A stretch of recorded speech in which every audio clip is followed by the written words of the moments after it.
under the mentorship of our very own Dr. Devin Thornburg, who organized this event today and inspires many of our students toward excellence as a matter of course. Christine Passarella is one incredible example of one of the many students inspired by the warm support of Dr. Thornburg, and through this achieved spectacular results that offer a model for us all. At a time when we desperately need to each do our part to retain and nurture our commitment to resources for the arts and education, she offers an example of classroom excellence that allows students to, in her words, make connections, master literacy, gain a newfound love of reading and writing, achieve higher grades, and a soaring level of self-confidence. The message was, be authentic to yourself, which we all could relate to. As depicted in the recent documentary here that you saw, she's transformed the lives of students in the New York City school system. And some of them we're happy to see in the documentary and are here today and will be speaking. Through her work as the founder of Kids for Coltrane project, this project began in the classroom and developed into an after-school program that celebrates the multiple intelligences of all children. This impressive journey was motivated purely by her through immersion and dedication to the great jazz musician John Coltrane. Christine Passarella was featured in the book At the Jazz Band Ball, 60 Years on the Jazz Scene. She has received recognition from Nat Hentoff in his book, and from the New York Times, the Wall Street Journal, and countless musicians and experts in jazz who have featured articles about her work. She has spoken about her program at the Smithsonian for Jazz Appreciation Month to honor John Coltrane, and collaborated with Jazz at Lincoln Center, the Jazz Foundation of America, and the Metropolitan Museum of Art to bring this project-based learning into the classroom. Here to spread the word about this phenomenal program and bring it to all of us, especially teachers, with its message of brotherhood and love, is the amazing Christine Passarella. Join me in welcoming her today.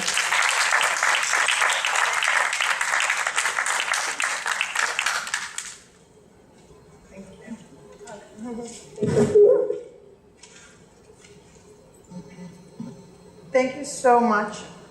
I'm speechless. I'm overwhelmed with that introduction, Christina. Let me start with my thank yous. I want to thank Adelphi University. It is here where I received my master's degree in education. And it's here I realized that being a teacher was so powerful, and I was free to create it in a way that seemed fit. Now, at that time, the world was a little bit different, and I think Dr. Thornburg might agree with me. Rudy Crew was chancellor. I had a magnificent principal, Joan Weingarten. She's now retired in Florida. But she taught through the arts, she led through the arts, and she allowed me to do that. So I thought all things were possible. It was here at Adelphi University that I learned about Dr. Howard Gardner and the theory of multiple intelligences. It was here at Adelphi University that I learned about Peter Senge and the fifth discipline theory and personal mastery. It was here at Adelphi that I learned about John Dewey and learning through experience. It was here at Adelphi University that I learned about divergent thinking. So when I left, I thought all things were possible. And it was. And I taught for the arts in my classroom, and some of the students are here right now. But toward the end of my career in New York City system, I'm still teaching, there was a constriction. There was a problem. And it was confusing to me. And so I have a challenge to keep my work alive in America. And I want to tell you my story. And my students are here to help me tell that story. But foremost, I'd like to thank Dr. Devin Thornburg for affirming me. Once I graduated, we never let go. Dr. Thornburg, can I come and see you? Sure. Every year, we touch base. And I said, I have these ideas. And he said, they're great. Go do them. And sometimes the world embraced my ideas, but when teaching through the arts started to get constricted, I had to speak to him, and he encouraged me, don't give up. I went over to Harvard University for 5 institutes, summer institutes, and Devin encouraged me. And there I spoke to Howard Gardner, and he said, don't give up, that being a progressive educator would be difficult in these times. Can I tell you, I didn't know I was a progressive educator. I just thought I was a loving educator. And so these last decades, I've come to learn a lot. So here's the story.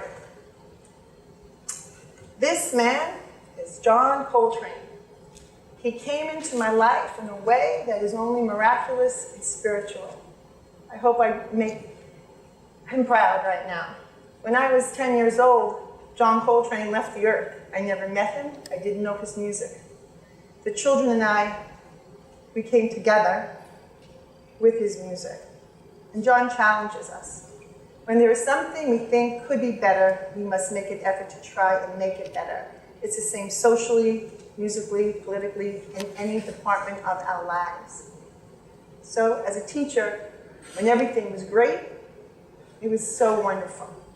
The Metropolitan Museum of Art came into my classroom. I was liaison to the Met. My principal loved it. We thought critically through museum learning. It was fantastic, no problems.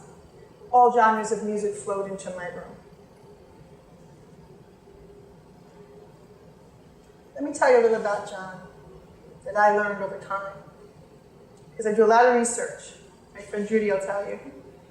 She's been part of the story for a very long time.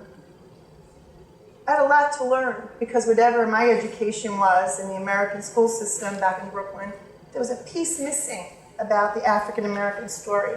I don't think I really understood the suffering and the joy and the courage.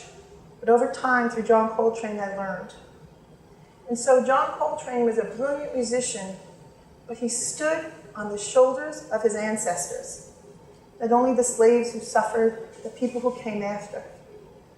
His grandfather was Reverend Blair, Reverend William Blair. He was a leader, and he was an important person in his community, and young John watched him change the world in which he lived. And that lasted. But by the time John was a little boy, most of the elders passed away. So John had that suffering inside of him. And John becomes one of the most important musicians in the world. And he tells us, my music is a spiritual expression of what I am, my faith, my knowledge, my being. When you begin to see the possibilities of music, you desire to do something really good for people, to help humanity from itself, from its hang-ups. I want to speak to their souls. I can tell you John Coltrane spoke to mine. I remember the day. I remember the moment. In the classroom, we started to see the music, feel the music, hear the music of John Coltrane and the words of Dr. King meshing. There was this intersectionality of something going on in this room. At this time, when I started to share John Coltrane with the children, it was about 2006. The children were 6 years old. But Martin Luther King speaks to children. In fact, a very famous speech he made to middle school children in Philadelphia, this is a line from his speech. In your life's blueprint must be a commitment to the eternal principles of beauty, love, and justice. In fact, that's the name of this workshop, Beauty, Love, and Justice. Don't allow anybody to pull you so low as to make you hate them. Don't allow anybody to cause you to lose your self-respect to the point that you do not struggle for justice. And I learned more and more about the African-American culture and the music and the gifts. And I got stronger.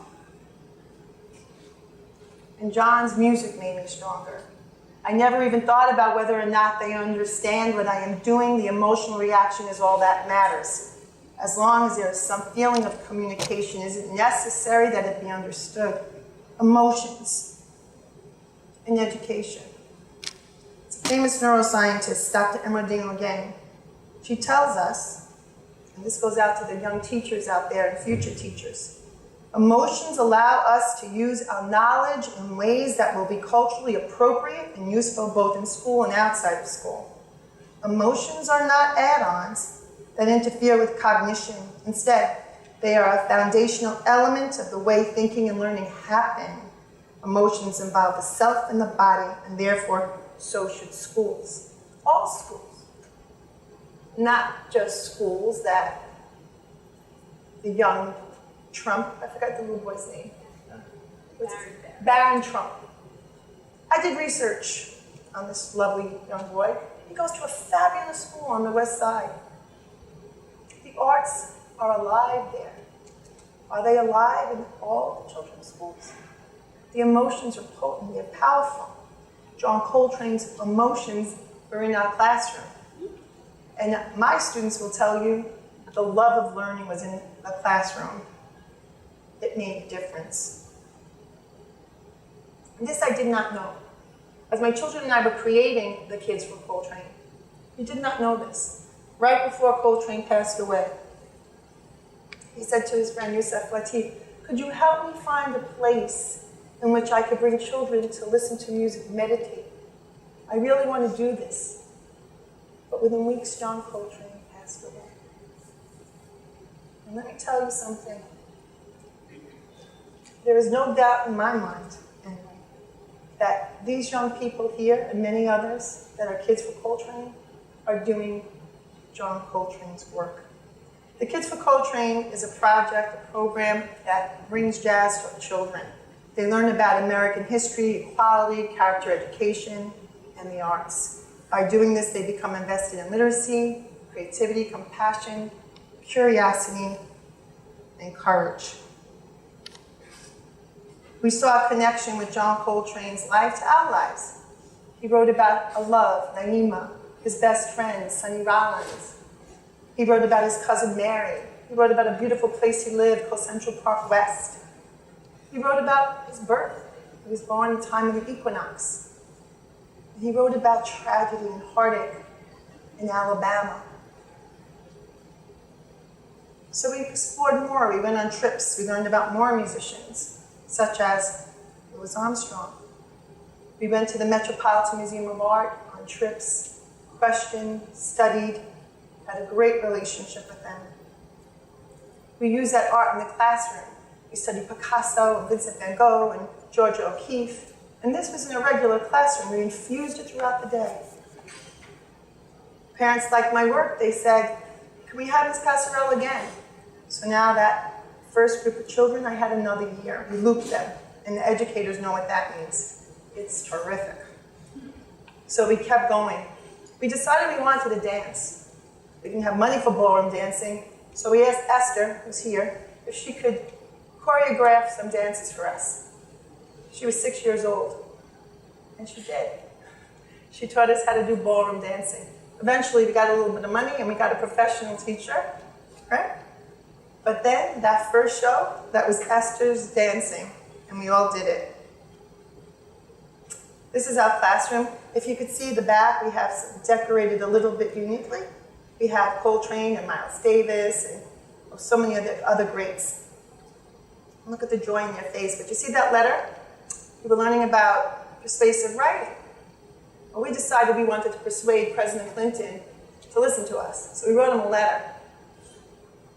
We wanted to help the Coltrane home in Dix Hills. There was an effort to create a museum out of John Coltrane's home, a home he lived in and created a Love Supreme, a very important composition. Dear President Clinton, the children wrote the words.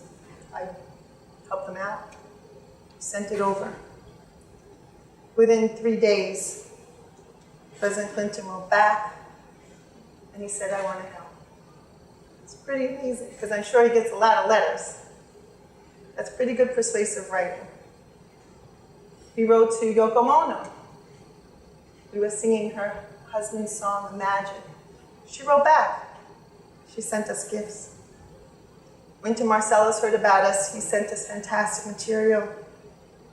And then my daughter is here, and I thank from the bottom of my heart for her patience and her understanding and for sharing me with my students. She knows how much I love them. She put out a press release and she said, this is what my mom's doing. Oh, she didn't phrase it that way, but. And writer Nat Hentoff, who wrote for the Wall Street Journal and the Village Voice, and a very good friend of John Coltrane noticed. And I got a call. Hello? This is Nat Hentoff from the Wall Street Journal. I was stunned. Nat Hentoff became my mentor. We would speak frequently about life, about jazz musicians, about John Coltrane specifically, about education. I would send him notes. I called them notes for Nat.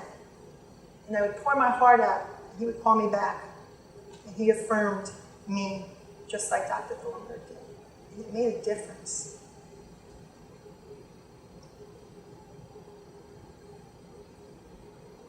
And it was over. Right?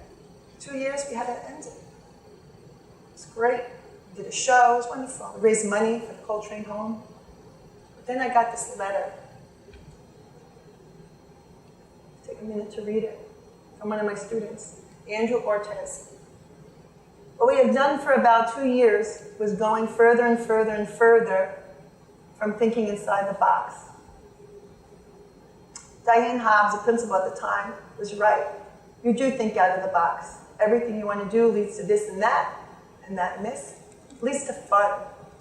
We went from rock to blues, and then last but not least, jazz. Christine, call me Christine. Are you there? Listen to us. Listen to our voice. You know what to fight for. We shall never let go. Summer vacation, I'm looking at this letter. I don't know. What do I do? Around that time, my daughter took me to a women's rights event, and who was there? Anita Hill. Remember the story? And I mentioned this to Anita Hill. Not too much, briefly, she was signing books. She looked up at me and she said, do not stop. What do I do? The world was changing. Teaching through the arts wasn't favorable anymore. What do? Got a new principal. Stop what you're doing. Can't teach through the arts anymore in that way anymore. All my posters were torn down, destroyed. What do I do? I went to her office and I said, I'd like to start an after-school program. There's no money. And I tricked her. I said, I don't need any money. And the children and I continued our work. I went to the home John Coltrane wrote A Love Supreme. And in that room, I made him a spiritual promise that I would dedicate my life to raising his profile in this country. That is, I'm just a humble kid from Brooklyn. It's just something I felt I had to do or could do, or I was being called to do.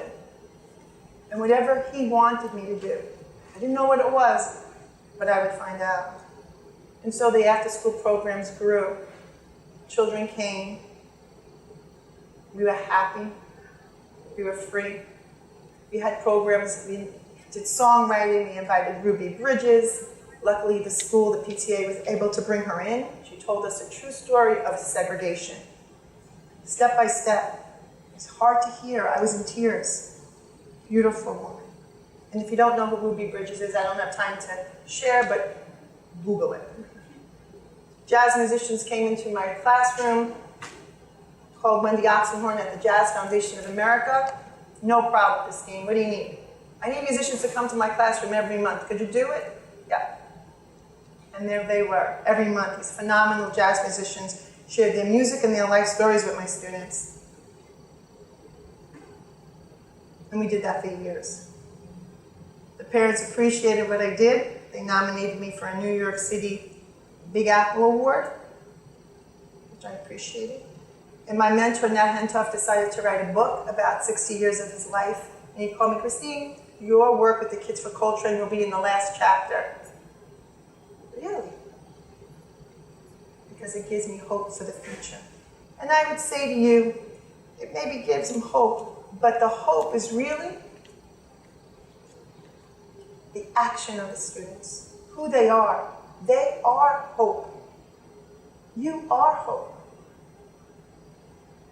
And then, at a day I wasn't feeling so good about the system, I signed up for a talk entitled Moral Courage. in the city. Just the feeling, show up. And I went to listen to a man named Dr. Cornel West talk about moral courage. It was fantastic. He was talking about philosophy and not giving up and your purpose. It was great, brilliant. And then I almost fell off my chair because he said he loved John Coltrane. What? Cornel West became my mentor. He came to the classroom, he spoke to the children, and then when the Smithsonian said, would you like to come?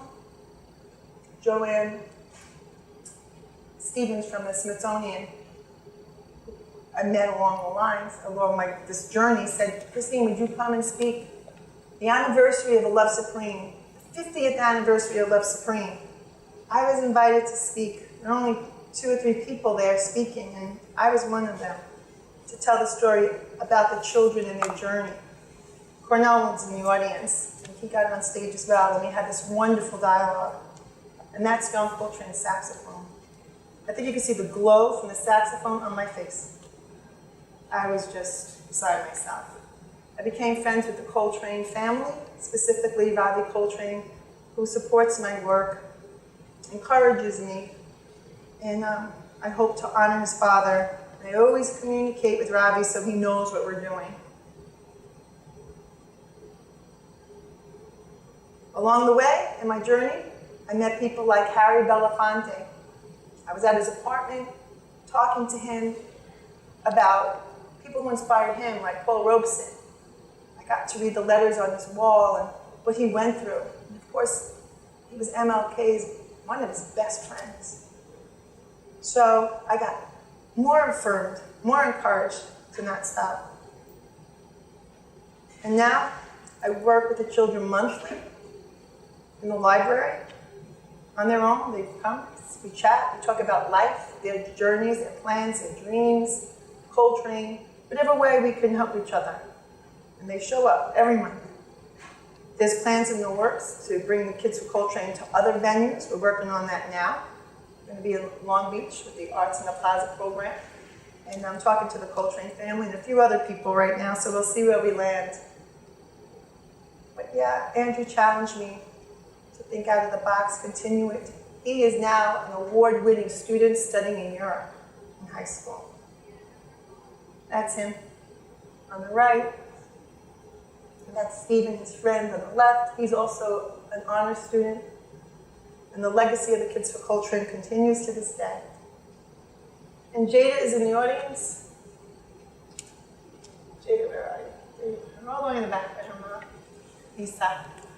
Without the parent support, I don't know if I could have continued emotionally. They were amazing. I want to thank all the parents that helped us. But this is the reward. Jada wrote to me, I had this great teacher when I was in grade 2.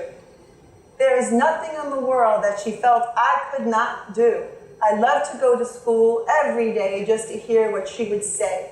She made every lesson so much fun, and every child felt like her special one.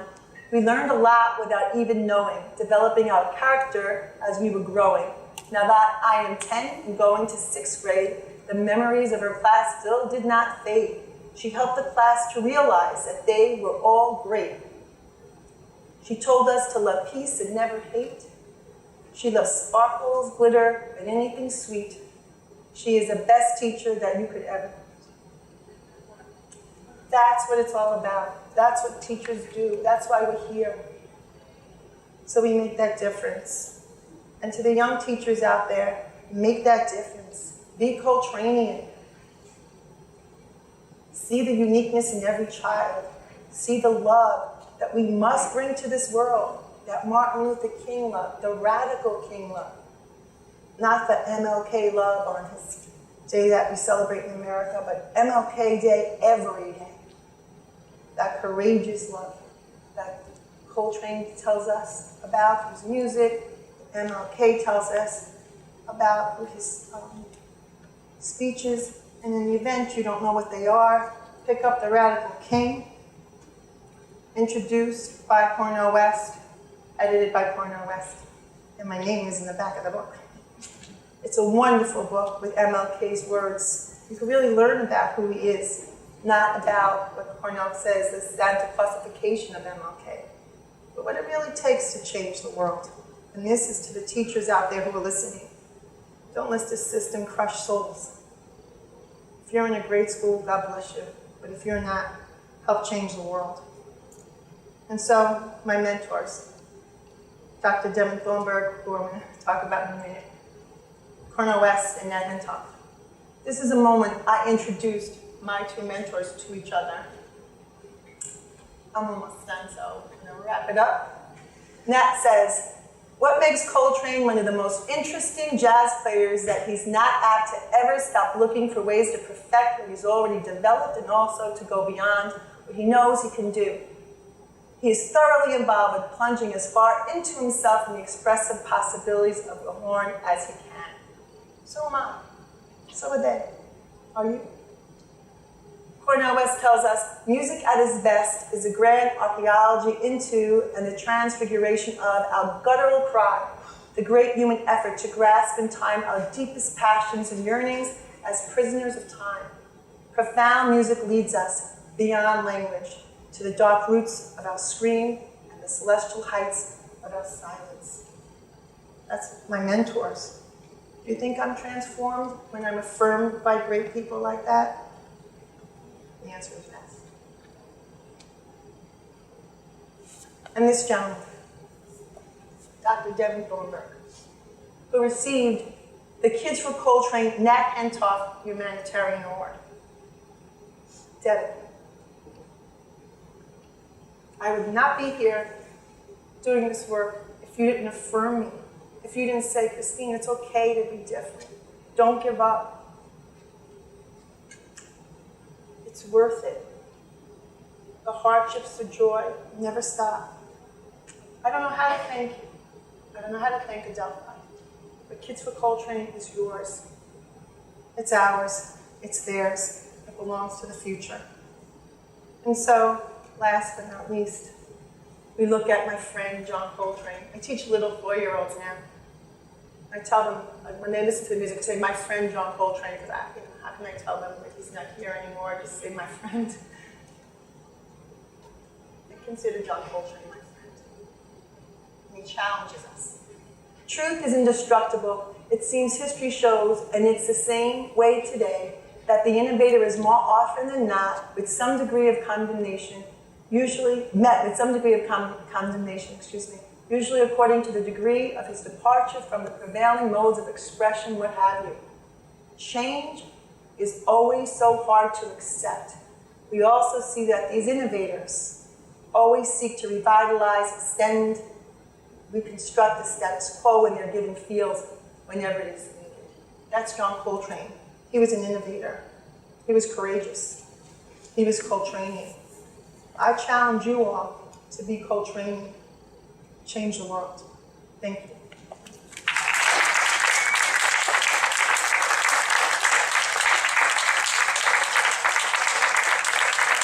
And now I'd like you to meet if you have a few minutes, some of our students. If anybody has questions, we'd be happy to answer, and then we'll introduce the children.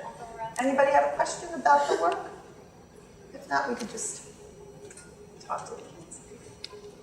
Or maybe, I do actually have a question. Oh. Maybe you could share a strategy that you used to implement this that you use in the classroom. Oh gosh, there's so many things. Well, one of the things we did was we would compare and contrast different songs. For example, we would listen to Sam Cooke. We would listen to the music of even John Lennon. One of the most important pieces of music we listened to was This Land Is Your Land. I remember learning that when I was a little girl, and I learned the first verse. I'm like, this is so cute. But then I learned all the verses, and there was a question. Woody Guthrie asked us a question. Is this land made for you and me? And so we would use the verses, we would use the music, like poetry, and would enable us to have the experience, the analysis of the music itself, to come to terms with these challenging questions in life. I wasn't dictating it. I was kind of like an orchestra leader. I was leading the room this way and that way, and we would see what was created. So analyzing music. We also wrote songs. I didn't know I could write a song. We didn't know we could write songs, but we did.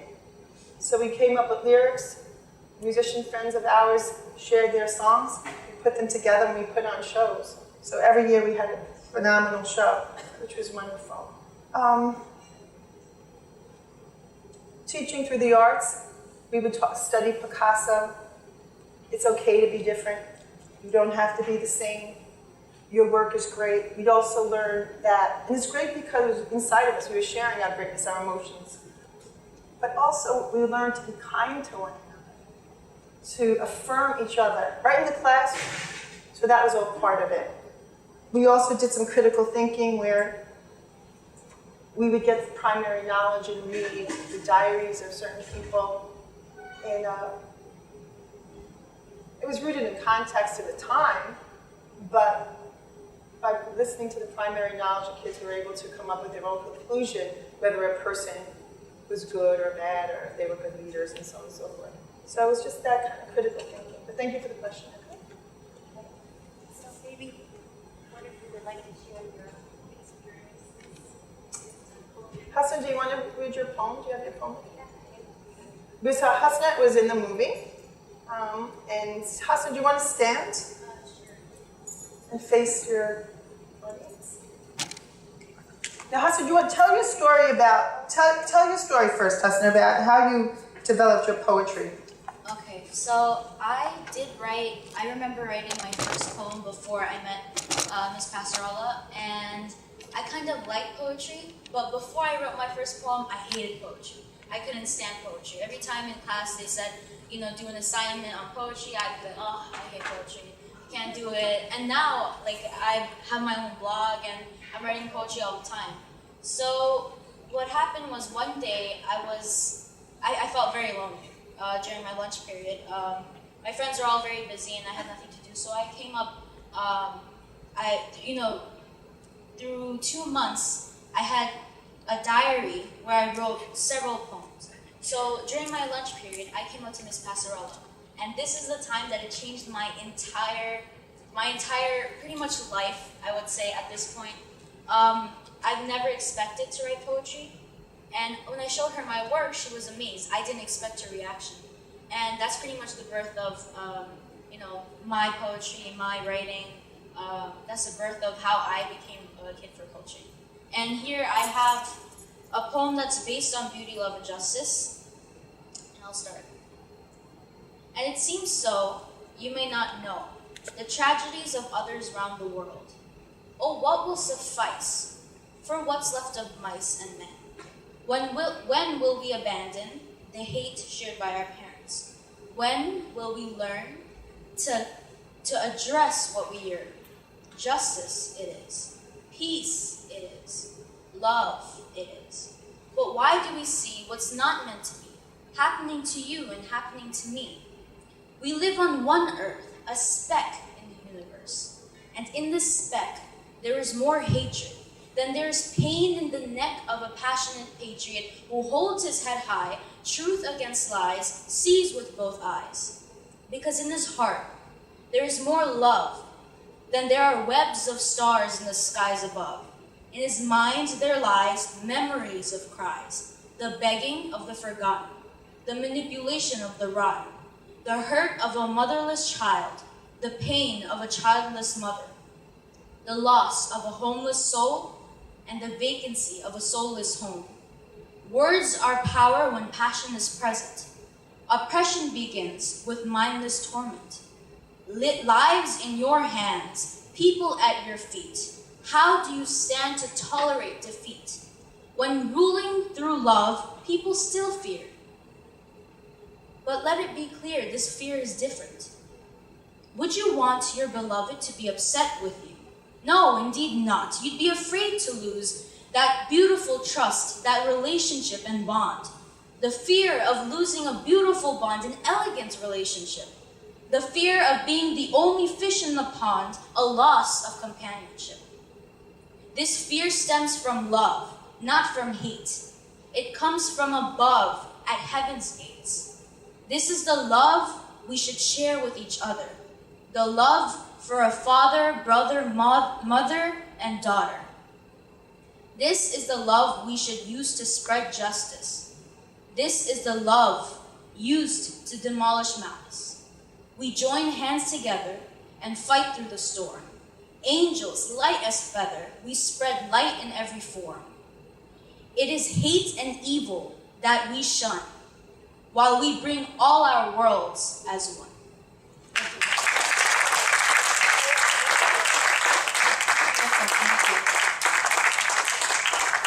Very cold training. Very beautiful.